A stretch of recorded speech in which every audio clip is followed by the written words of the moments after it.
You ready?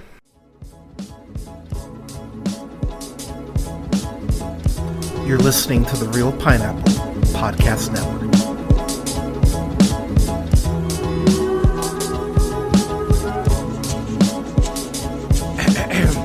Good evening, ladies and gentlemen, ladies and gays. This is the Real Pineapple. This is your humble host, Hunter here.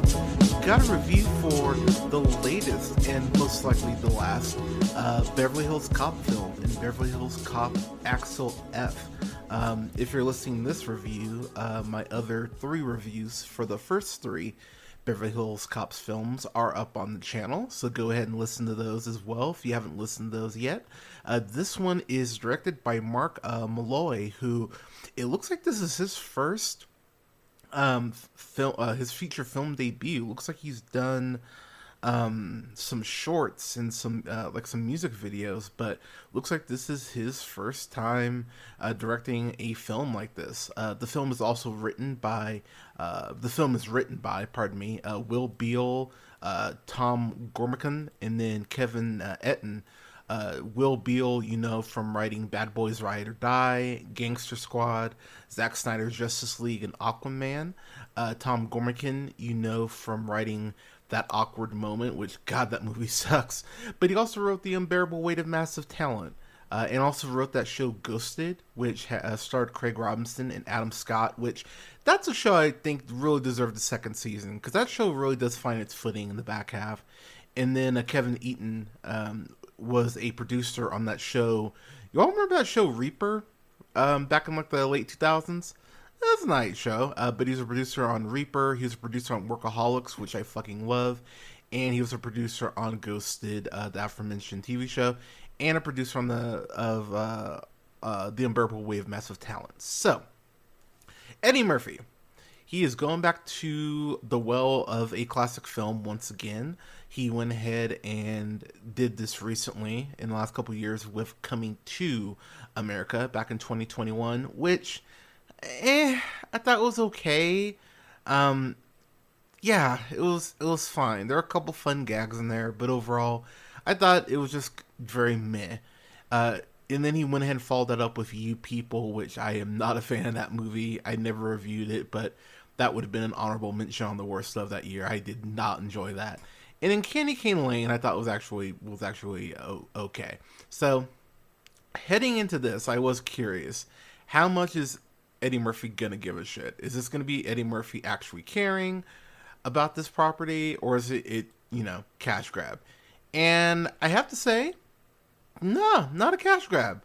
I don't think, I will say, and this is maybe a hot take, if you've listened to the review, you know this already, but Beverly Hills Cop 3, I remember hearing for years, so I had never watched the Beverly Hills Cops films until this year.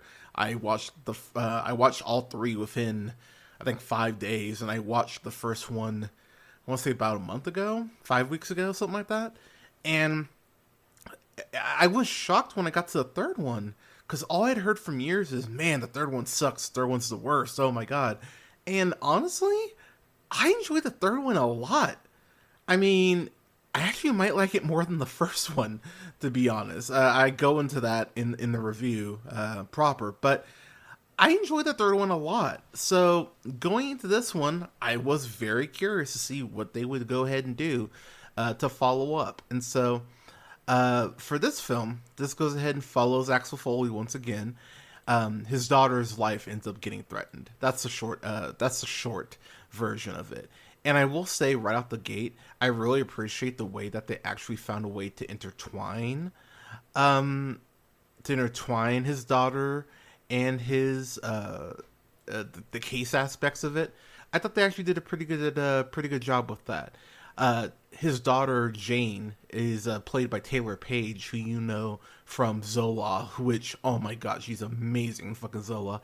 But you know her from Zola, Maureen's Black Bottom, and White Boy Rick. So I will say, I really enjoyed her in this. I thought that she and Murphy actually had very good chemistry, and when they had to go ahead and get to the more emotional beats, and she's explaining why she's so pissed and angry at Axel, it makes a fuck ton of sense. And that is something that I was sitting there going, okay, they really are going to have to sell, the dramatic beats in here, because let's call it what it is.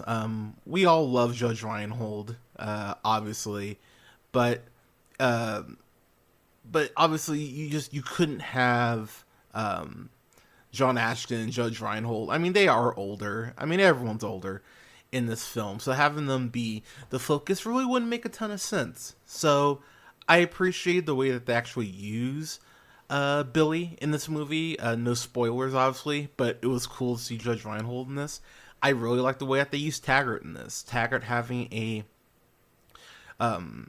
through circumstances, really having this kind of conflict of interest and conflict of what the badge means. I actually thought that was his little subplot was actually pretty well handled, and he really did maximize his time. So I got to give him a lot of credit on that front. But this does feel like a very, I think, a very good ending for the character. It felt like Murphy thought, okay, I've got one more of these in me. Let's go ahead and at least kind of give a greatest hits, as it were, for Axel Foley. The film starts off with a car chase sequence, very reminiscent of the first film, which I thought was actually pretty well, was actually really well handled. There's this whole Negro League Hockey League rant to start off the movie that I thought was really fucking funny, and this is Murphy definitely feeling comfortable as far as being Axel Foley. This is gonna feel like a backhanded compliment, but I think y'all know what I mean. Kind of like with Bruce Willis playing a cop, where he's done it, and again, I'm not saying it's done like this isn't like Cop Out or something like that, but you can tell Murphy understands this character and just gets it. And so, the moment that jacket comes back on, the moment that Detroit Letterman is back on, he's Axel Foley, and he really gets the beats this character, and yet does some stuff to go ahead and upgrade him in a way that I actually appreciated. There's a sequence where he's in captivity, and the way that he escapes, I thought I thought that was so fucking clever. You'll know it when you see it. But it's one of the sequences where I went, wow, that is fucking smart. And Foley, because of his tenure with the Detroit Police Department, he really has reached that legendary status. And so it's very interesting to see, even to start off the film where he's driving through Detroit, and you see the community shouting him out, like he's become that sort of police officer. It's pretty interesting. It's pretty cool how they use the time between Axel F and then what happened in Beverly Hills Cop 3 to go ahead and expand his legacy and expand his legend. It's a subtle thing, but it's something that I actually really appreciated, and it really does add to Foley as a character. It's a nice new dimension for him.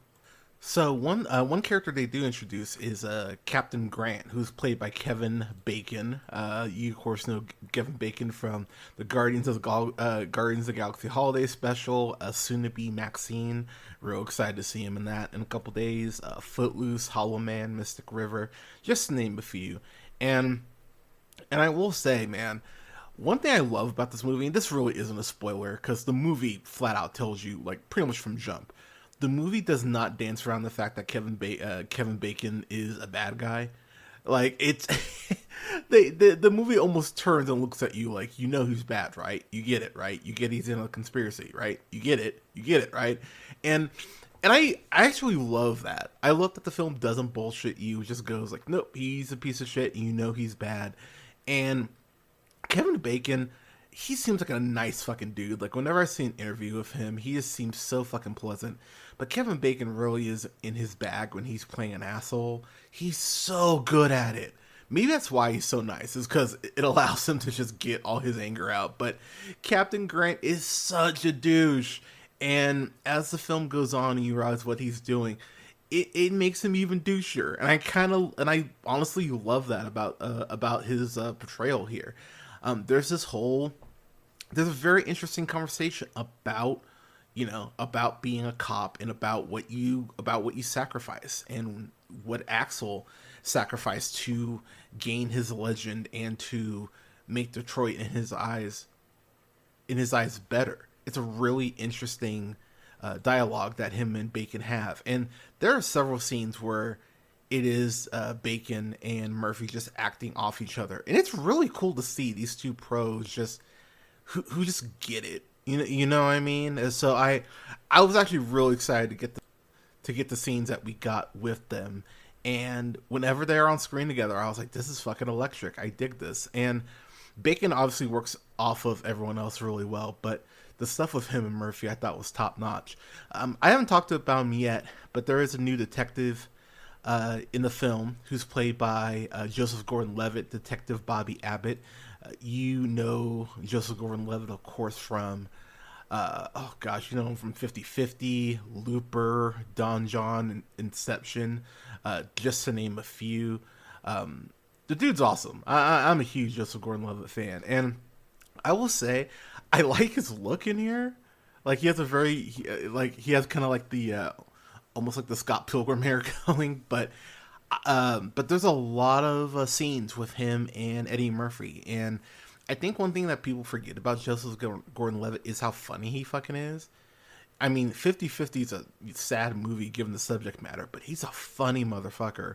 And of course, you know, The Night Before is just fantastic. But Joseph Gordon-Levitt, comedically, he's hanging right there with Eddie Murphy, and he works off of Murphy really well, which was really cool to see. There's a helicopter sequence in this film that I thought was actually pretty badass. I was like, wow, okay. That's one thing I think that is going to surprise people. Look, Eddie Murphy, he's what, 60, like 62, 63 maybe? Wow, go me, I called it. He's 63 years old. You know, Will Smith is 55, Martin Lawrence is 59. You know, so they're younger, so they're able to do, you know, some more action type stuff. I thought for Murphy being older, I really thought he handled himself well in quite a bit of the action stuff. There's a shootout in the middle of downtown Beverly Hills that's pretty fucked, but I actually thought was really well handled. There's a sequence where his daughter Jane, something happens with her car that I thought that stunt. I went, God damn, that's cool. There's some really some shockingly, I think, good stuff in the action department here. And again, this being a first time director, I thought Mark Malloy did a good job with it, personally. But there are little Easter eggs that I really liked. Paul Reiser is back in the movie, back in the franchise as Jeffrey Friedman, and he got a promotion. I was really happy to see that he became kind of the head of Detroit PD. Like, he deserved that, especially for as much shit as he had to put up with Axel but. He's not in the film for long, but I really like the conversations that him and Murphy have about getting older and about legacy and the fact that, you know, yeah, you're making Detroit, you know, safer in your eyes, but at the end of the day, you know, what are you sacrificing for? What are you sacrificing? You know, so I thought there was some really good stuff about legacy in this movie that I was actually pretty surprised by. There's also a fun kind of running joke about how Axel, yeah, he's still Axel Foley, he's still got his charm and his, you know, his street smarts, as it were, but how the shit that he's able to do in the 80s and 90s not all of it's gonna fly in present day. There's this point where he's where he's being chased by these men, and he goes ahead and tries to steal this meter maid's vehicle, and she immediately pepper sprays him. Like, there's no sweet talking out of it. There's no, you know, Axel Foley charm. She's like, fuck you, and just sprays him with pepper spray. And I was dying, because yeah, that's how it would go today. There would be no bullshitting or sweet talking your way out of it. No, you're trying to steal my vehicle, fuck you. So there's stuff like that where it definitely feels updated, and it actually does lend itself very well to a lot of the humor. But I know I mentioned it earlier, but I really like the way they connect Jane's story to her dad's. I thought that was actually very well handled. Um, there's this whole sequence with involving a tracker, and that leads to that aforementioned shootout in downtown that I thought was really really cool. And there's some really great dialogue at points in this movie. So I will say my biggest issue with it is that it's just not Bad Boys Ride or Die, and it's not Bad Boys for Life. Those films both have better action sequences, and I think the dialogue does lend itself better in both films, and I like the relationships better in both of those. But this by no means is bad. I was actually kind of pleasantly surprised.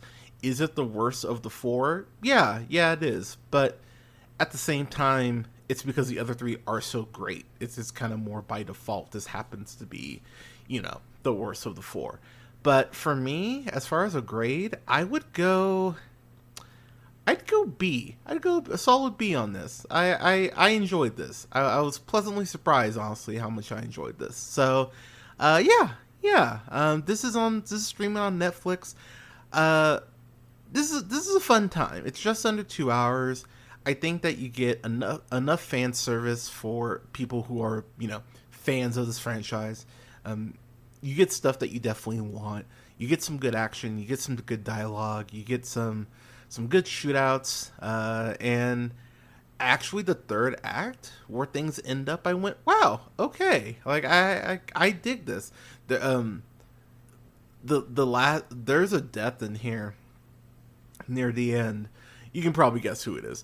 That I thought was so brutal and cool the way that they handled it. I was like, oh, that's awesome. So I really enjoyed this. But yeah, solid B for me for Beverly Hills Cop Axel F. So yeah, everyone, Beverly Hills Cop Axel F. Have you seen it? What did you think about it? Let us know in the comments.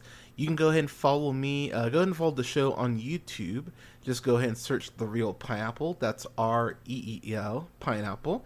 You can go ahead and follow me on Blue Sky at realpineapple.bsky.social. That one more time is realpineapple.bsky.social. That's again REEL, Pineapple. You can follow me on TikTok, the Twitter, and Instagram at jhunterrealpineapple. That's jhunter and then REEL and then Pineapple. You can follow me on Letterboxd at Black Shazam. Go ahead and follow me on Twitch at twitch.tv/therealpineapple. And then you can go and subscribe to the podcast. Go ahead and rate, like, share, and subscribe. That definitely helps me out. You can find me on SoundCloud, Apple Podcasts, Podbean, Stitcher, iHeartRadio, Spotify, Amazon Music, TuneUp, and Samsung Podcasts, to name a few, at The Real Pineapple. Thank you so much for listening. Got several reviews incoming, including interviews and reviews for the films Blackwater Lane, as well as Midas, as well as the film Queen Rising. Those are all indie films that you can actually should be able to check out in theaters now, or if they're not playing by you, you can check them out on VOD. I'm going to go ahead and have a review up for Despicable Me's 1, 2, and 3, as well as Despicable Me 4 here in the next week. And I'll have a review up for Maxine as well. My reviews for Pearl and X are already up on the channel now, so you can go ahead and check those out as well. Thank you so much for listening, everyone. Stay safe, take care of each other. Give someone a hug if you haven't. Give someone a compliment. We could all use some more positivity. While I know the world's not in a great place, I know things feel heavy, y'all, but if you are, and while I won't be celebrating the 4th because, man, our country sucks, to those who have served our country, thank you. Thank you for your service. And if you are off on the 4th, I hope you get some time to relax and recharge your batteries and, have fun with family, have some barbecue, grill some burgers, all that fun stuff. So I hope you're all staying safe. But never forget, as always, to keep it real.